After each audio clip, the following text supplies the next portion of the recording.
Salmon Field Office nominated the Beyeler family because of their innovative, I would say optimistic approach to public land management.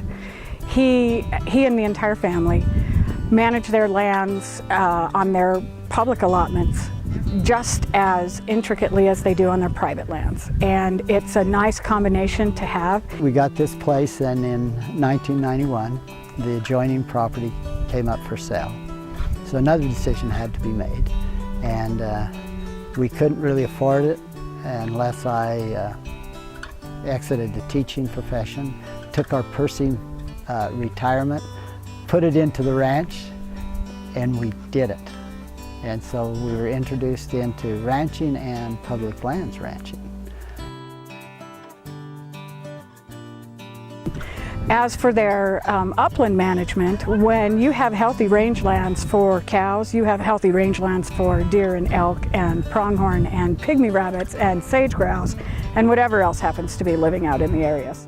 Merrill has a very unique perspective on rangeland management in that he understands how 2 years of rest during the critical growth period can benefit plants on the range. And he's been very progressive in pushing that forward through with his permit renewal and actually managing it on the ground in that way. In 2003, we had a fire on our allotments, on our forest and our BLM. It burned about 14,000 acres. And when you have one of those events,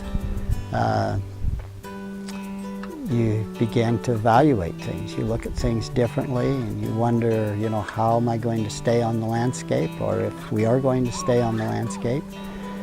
And so we took a real serious look at our entire operation, everything we did, and began to think, how do we want to do this different after this fire is over? And that began the thought process of maybe a different type of a grazing pattern. Part of it was we looked at what they were asking us to do, and that was a 2-year rest of our lands. And we thought, is there some way to create that on a continuing basis and provide that opportunity for the plants to have the time for recovery and those things that are necessary for their health. And so we created a 2-year rest rotation grazing plan on it. This pasture was considered for a seeding about 10 years ago because of a lack of blue bunch wheatgrass and understory forbs. At that time, permit renewal was completed, and a new grazing management scheme was put in place. And what we've seen over 10 years under that management scheme is a dramatic increase in blue bunch wheatgrass to the point where we no longer feel a seeding is appropriate.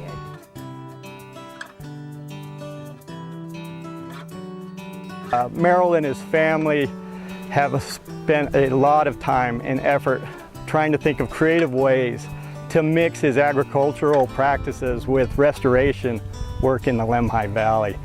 And in the 5 years I've been here, I've seen Merrill actually eliminate about over 20 barriers to fish passage in this upper Lemhi region. He's also put flow in 9 tributaries in this upper Lemhi. Through the Nez Perce agreement, there were a certain number of tributaries that should be reconnected. Timber Creek was singled out since it's the second largest tributary on the Lemhi.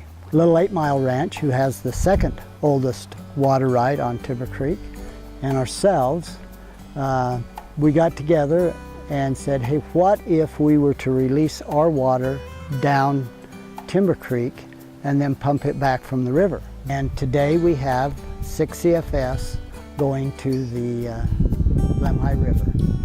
And of course part of that is now we have that opportunity for fish to move all the way up Timber Creek. That opens up about 75 miles of habitat alone just by doing this. And all we had to do was find a way to get water about 2 miles.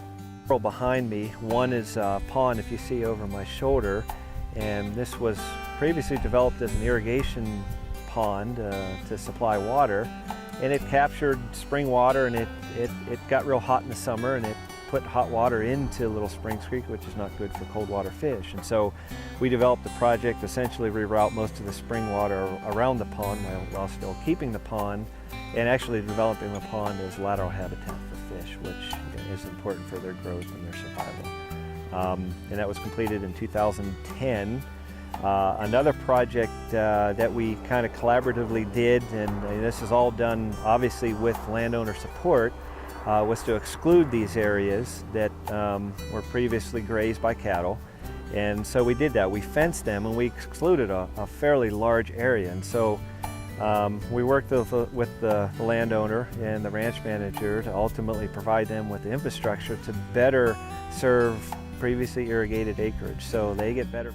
And right here on this very bottom end of Little Spring Creek, there was a restoration project done to put some sinuosity back into the stream. And so what we're doing as irrigators is we're taking warm water out of the lemhi, and we're putting this cooler spring water back into the lemhi. We pretty much restored the natural hydrograph, which is a pretty unique opportunity in this valley. And so and nearly all of the system has been either rehabilitated or protected. So it's pretty much fully functional now, and like I said, it's a great opportunity that the landowners provided to us. And the project we have done with Merrill is a conservation easement in perpetuity.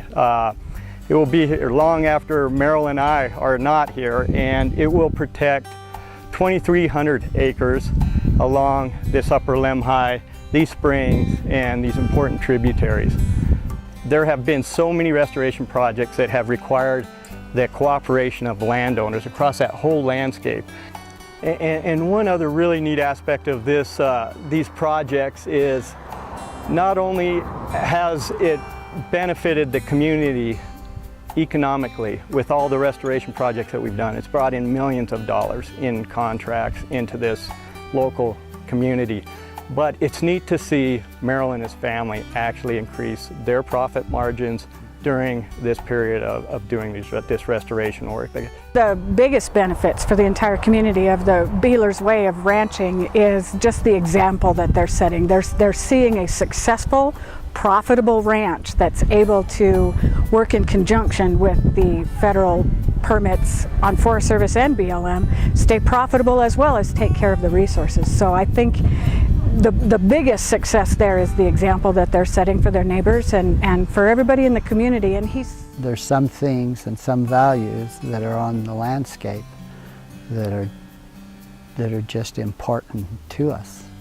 And to go out on the Lemhi River and to fish, and to go with your grandkids into the mountains and let them pick flowers, and just the quietness of the place and the stillness in the wintertime, and all those things you value. And so some way you think, you know, if we want this quality of life, there are things that need to be taken care of. And so that's what we've tried to do, just take care of it.